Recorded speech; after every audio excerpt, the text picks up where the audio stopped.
it comes to whoever really determined, yung talagang gustong manalo, yung ibibigay lahat, magpapakamatay para manalo, yun yung magbibigay ng difference. Sabi they still believe in me kahit na the whole game I'm really struggling. And then sabi ko nga, isang open shot lang, makuha ko lang yung rhythm ko.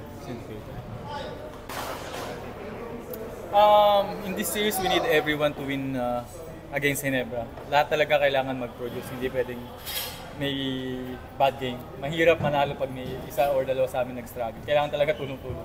Ang lakas ng team nila and yung lineup nila talagang yung sistema pa ni Coach Tim. So talagang kailangan lahat makapag-contribute. Alain, it's been said time and again na close-out games are the hardest games. So heading into Game 7, how will you guys approach it? It's win or go home this Friday. Your thoughts on it? Yun.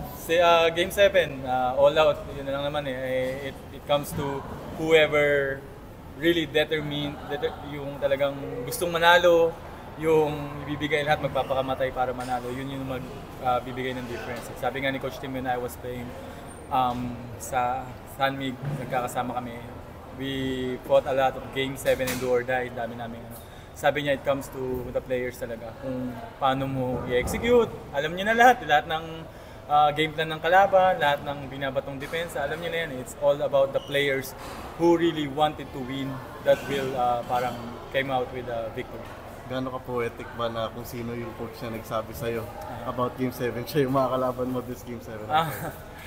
It's really hard talaga na kalaban si Coach Tim kasi he's a really genius in terms of coaching system and strategies.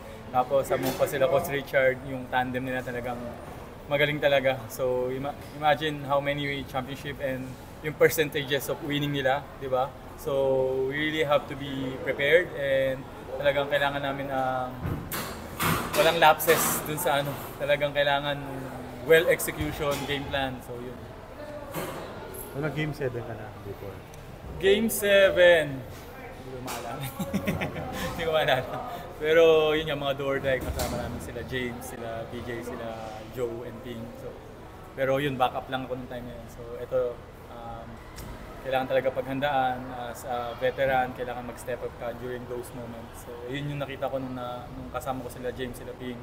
Nag-step up talaga sila pag Game 7, pag do or die. Makikita mo talaga yung game nila, umaangat. Talagang napapanalo nila yung team.